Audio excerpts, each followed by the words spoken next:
everyone, this is Kelly from The Truth and Story, and I'm here to talk a little bit about decks. This is actually I am doing a tarot class that starts on April 7th, I do believe. It goes for 6 weeks. It is on Zoom, and it is live once a week on Saturdays at 12 p.m. Eastern Standard Time. But they will be recorded for people who can't be there at those times. They can watch it back again. There will be copious amounts of handouts and wonderful learning. We're going to be looking at sort of the history and the structure of tarot. We're going to look at the major arcanas. We're going to look at the court cards one week. We're going to look at the numbered cards of the minor arcana. And then, kind of really dig into working with spreads and things of that nature. And I will put a link to that in the description box below. But the reason that I'm doing this is not so much of advertising of it, although, get that part out of the way. That's what this is about.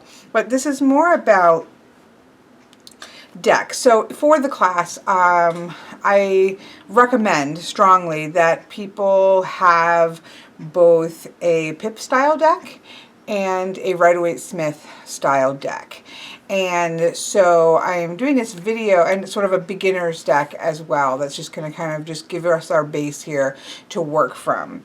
And so I said that I would do a video kind of talking about some possibilities or potentials for those types of decks, of what people might already have, or if they're looking for actually purchasing a deck. And this is actually a question that I get asked a lot, so I decided to just go ahead and put this up and have a conversation about it. So I'm going to shove some of these over. Shove those over here. And, we'll start with Rider-Waite Smith itself. I don't generally read, at least for clients and things, with the Rider-Waite Smith. For me, it is more of a study deck. But this, clearly, you can tell which version of the Rider-Waite Smith is my favorite. And this is the Centennial Edition of the Smith-Waite Tarot deck that is put out by US Games. Now, they just came out with a borderless edition, and I was really excited about this because it does make the image a little bit bigger. The backing is more green than the backings of the non-borderless decks, which is this beautiful kind of gray blue. But I love this backing, and this is gorgeous too. I love the green. I'm a big fan of green. So they have it in a tin, which is obviously a little bit taller than bridge size. Then they have the standard deck that has a border to it.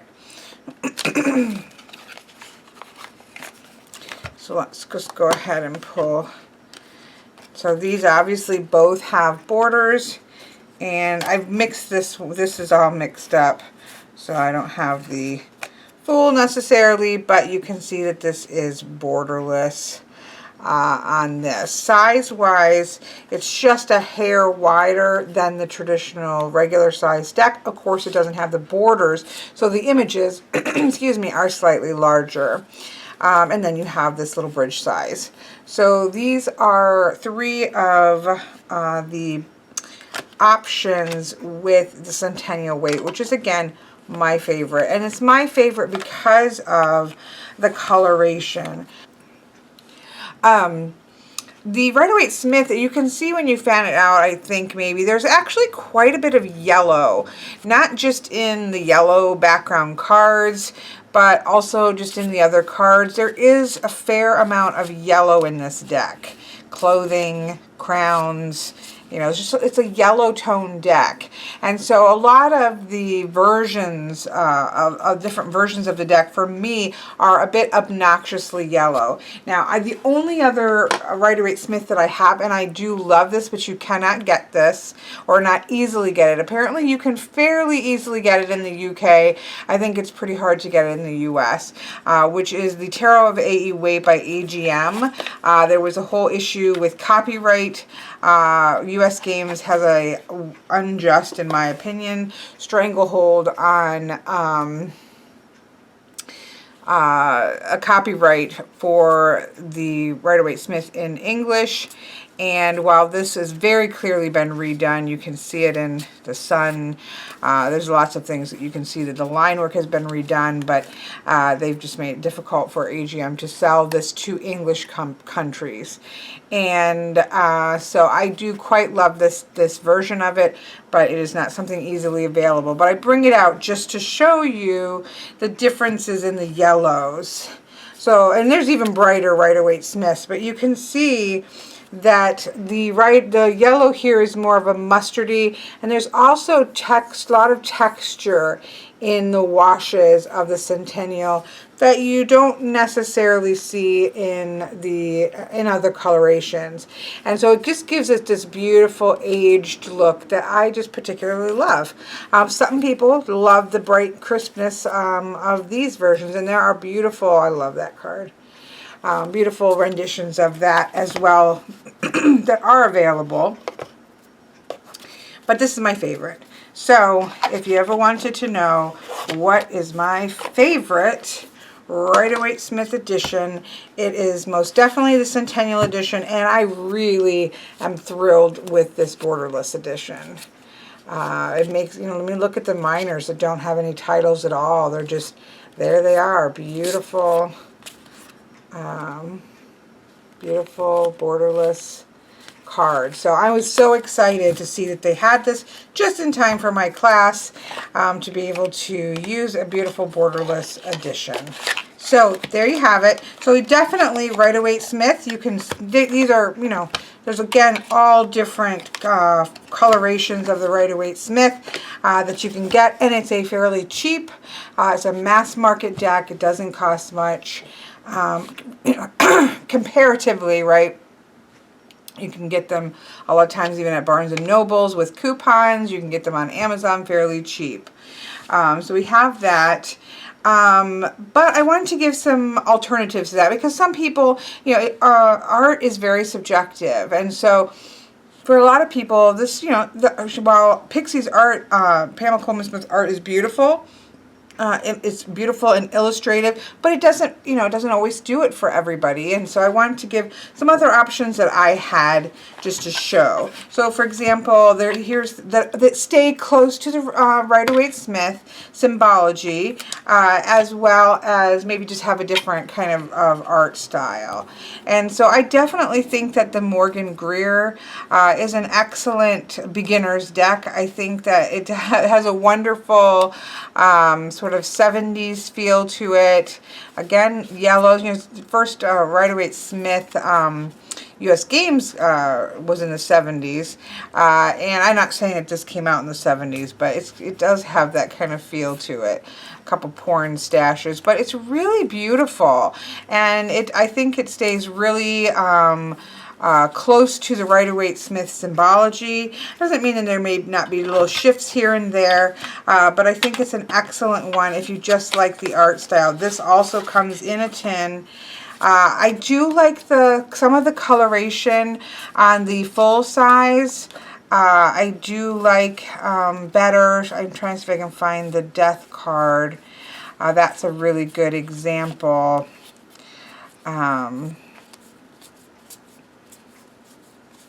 Of course not, but anyways, I love that. The death card, you can see the sun and things like that you can't really see as well in the coloration of the tin.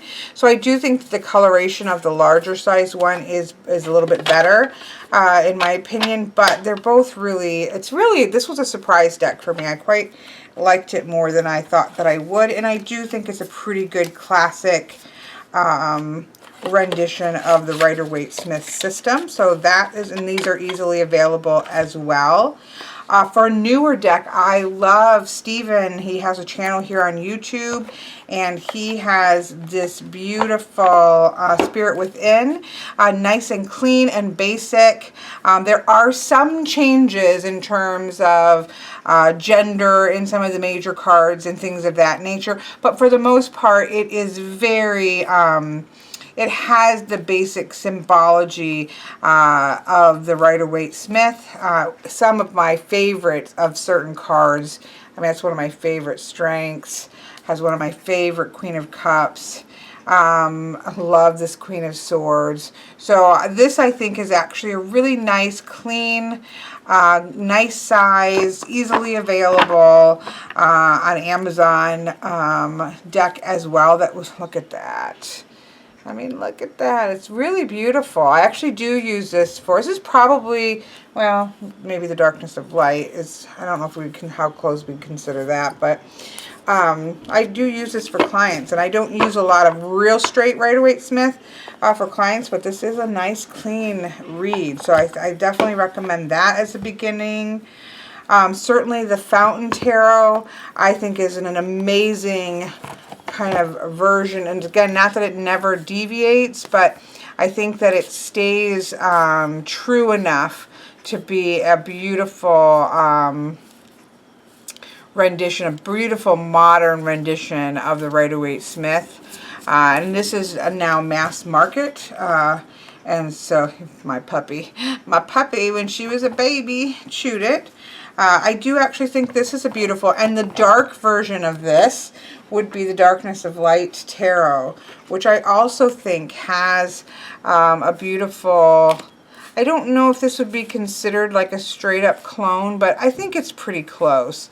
I don't know why it's all whopper drawn, because I don't read reversals, but I think that this, you know, has enough of the basic symbology of the Rider-Waite Smith to be what I would consider a Rider-Waite Smith clone. I use this all the time.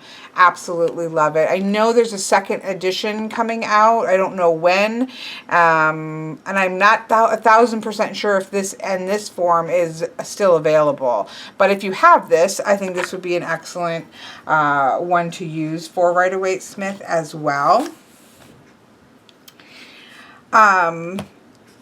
A little more expensive, but and a little more quirky. This is actually not my deck. This is Patrick's deck. I need to actually send it back to him. But this is Labyrinthos, and I have one of theirs for the Pip-style decks as well. Now, these are not as cheap as a mass market deck by any means. This is one of my most used Pip decks right now, and they do have this, which is called the Golden Thread, which I think has really, you know, base symbology, Rider-Waite Smith base symbology, if this is a kind of art that you like. It is very different than what you would normally see, but I think everything, and a lot of people do have this. A lot of people really like this deck. So if you have this deck and or just love it, that's another very Rider-Waite Smith style deck that you can use as well. The Gilded Tarot, which is one of Ciro Marchetti's decks. Again, this is in a lot of teaching teaching books, like beginner guidebooks and things. The artwork is quite, you know, it's doing its own thing. You either like Ciro Marchetti's art or you don't. I mean, that's true of all art, I think. But you do see this a lot in teaching packs. But it does have very standard, you know, Rider-Waite Smith basic symbology there as well, and just real bold colors. I'm not a huge fan of the, I don't use this deck, but I'm not a big fan of these borders here. I do like his, the one of his that I use is the, I totally lost it. Something, I can't remember. I'm just getting over the flu, and my brain's still a little bit, I can't remember. If I think of it, I'll put it in the back. But this is a nice straight, and you can, a lot of people have this from books and things like that. I actually do think the Shadowscape is a really good beginner's tarot deck. I do think that, you know, it has a lot going on, which is beautiful, but I think that it's still, it stays true to the base symbology of the Rider-Waite system, and it's so beautiful. So this is one that I really studied a lot of Rider-Waite Smith with when I was kind of trying to love the Six of Cups. when I was kind of brushing up on Rider-Waite Smith traditional meanings. I was using a lot the base Rider-Waite Smith and the Shadowscape. So I do think that that is a option, although there is a lot more going on here that may kind of distract you in a learning sense. I do think if you want a pagan deck, I think that the Druidcraft as well is a beautiful card. A beautiful deck that, while it is very pagan and some of the names have been changed, it's very clear what they are. The symbology is very Rider-Waite Smith. All of the basic symbols that you would need to pay attention to, I think, are very clear in the Druidcraft, and I think it's a great Rider-Waite Smith version of things, but from a pagan perspective. I actually think that the Tarot Muha, which is a low Scarabeo deck, I think this is one of the most beautiful and so incredibly close to the Rider-Waite Smith. There are lots of females, but whereas so we have the Hermit as a female, but the imagery is all there, and I actually think this is extremely traditional but absolutely stunning version of the Rider-Waite Smith. This is probably one of my favorite renditions that stays really close to the imagery of the Rider-Waite Smith, but is just absolutely gorgeous. So that the Tarot Muha is a really good one, I think, to use as well. I do recommend having an actual version of the Rider-Waite Smith. I think that's a really great way to go. But I think these are some other options that are good for beginners, stay pretty close to the Rider-Waite Smith. And there's many more out there. These are just ones that I, pulled off my shelf that seem like these are decent ones to use. Of course, again, my favorite of the actual Rider-Waite Smith being the Centennial. So the other recommendation for the class is to have a pip deck. I learned to read from the Llewellyn Tarot, which is fairly Rider-Waite Smith, not exactly, but with some changes, but based on Welsh mythology. And my book that I learned from had Marseille pips. It was a Marseille deck, and so yeah. So I think that to have both of those is a really well-rounded. Of course, I would not really teach a class without having kind of coming from both those perspectives, because I think that really grounds you in kind of being comfortable with reading with both. And so I have some here. I do want to give one example that may not be a good example for learning. And I do like this deck. It's not that I don't like this Tarot Familiars. It's a really cute deck, pretty deck. It's got beautiful imagery. It has straight up pips. So it's actually not so much about the pips, but it's more to do with the fact that there's a lot of the artwork from the majors that is kind of, just for, I think it's pre-existing artwork that's put in.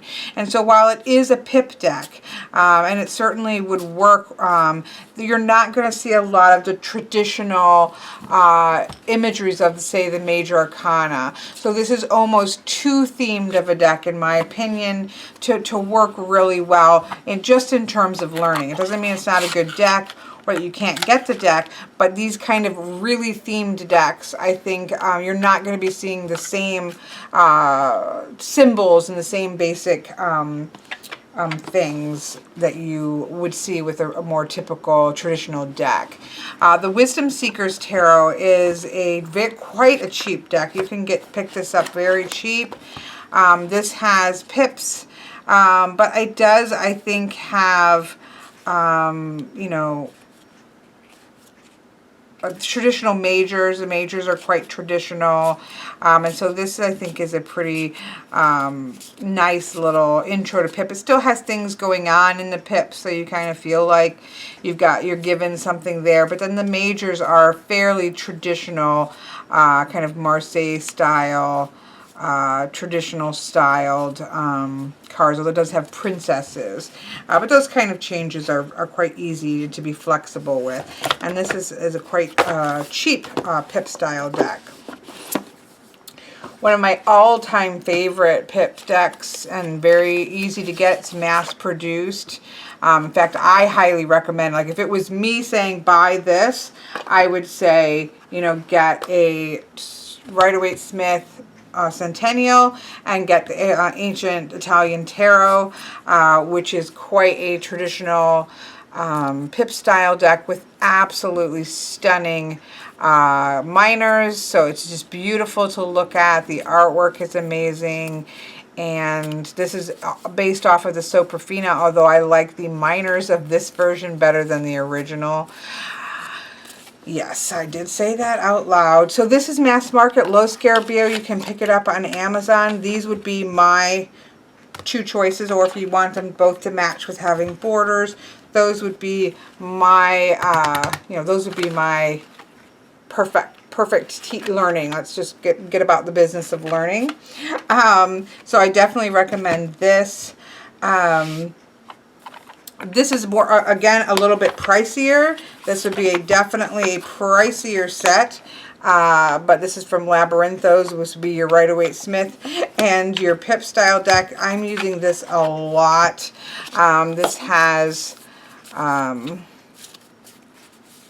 Pips, Marseille, pretty much spot on Marseille minors. A little bit modernized majors, but they work beautifully, and you can certainly see the traditional imagery with these cards. And so I think that this is, again, not a mass market, definitely going to cost a little bit more, but we all have differing amounts of money that we want to spend on decks. So I'm giving you all the options here that I see. Pagan Otherworlds is a beautiful Pip, and one of the nice things about this is the majors are quite traditional. The Pips are Pips, but they do have scenes in them, and they do in some degree connect to you can see the energy of the Rider-Waite Smith, which is, so if you're completely new, that might be a nice kind of touch in to your brain for remembering some of the meanings and things of that nature if you're just kind of getting started. So this is a nice, for me, this is a really nice sort of middle ground, and I use this a lot for clients because of that. Although I find the same thing with, even though the Seventh Sphere is very Marseille minors, people respond to this really well, and so I do use these two a lot. In terms of Pip decks with clients, I am very often using one or the other of these two decks. So that's the Pagan Otherworlds. Whoops, I put the moons back. I don't use the moons in readings, but they are beautiful. Marshmallow Marseille is a wonderful, just adorable. Love this Marseille. Playing card size, which is nice. Very traditional. It is just, but the coloration is, I mean, it's fantastic. I absolutely love this deck. And if you want to go light and dark, I also love the Arcana Tarot playing cards because, again, the majors are very, very recognizable. The court's very recognizable. It just has playing card pips, but very beautiful full-on majors that are really easy to recognize. And so you've got dark and shadow there because we all like a little bit of that. So there's not as many, I mean, and I have plenty of other Marseille decks, but they're, like they're Il Menegalo decks and things of that nature, which are a little bit, harder to find. I will try to remember to list these. These you can get on Amazon. This you have to get through their website. Usi you get through their website. This you would get through their website. So these are decks that you would need to get through their websites. These are probably the easiest. to get a hold of, but there are plenty of Low Scale BX has a lot of Marseille reproductions of historical decks that can be great to be used. I was trying to just kind of give a variety of options in terms of price points and in terms of just different options there. So again, if it was my choosing, I would say these two are about perfect, just in terms of learning.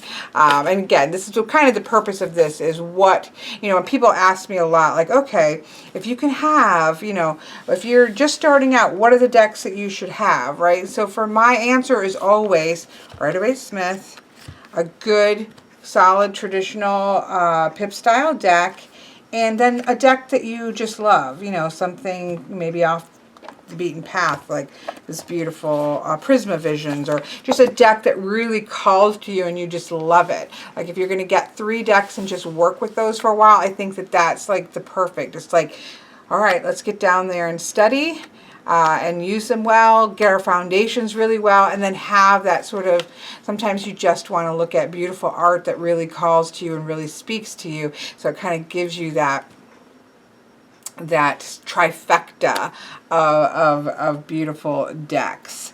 So there we have it. This has just been a kind of a look at some decks that might be good for beginners. There are so many decks, right? There are so many decks out there that are good for, so if you have a question, if you have a specific deck and you're wondering, is this going to be a good deck to learn off of? And you're obviously, if you're taking the class, just, you know, message me that. I'm sure people will put comments below what you find to be like a really good beginner's deck that stays fairly close to the Rider-Waite Smith so that you can recognize the base symbols, and or good pip decks that are easily able to find that you recommend as well, because it's always lovely to see people's suggestions below. So I hope that you find this to be interesting, and for those of you taking my class, I look forward to starting to work with you. I hope you all have an absolutely wonderful day.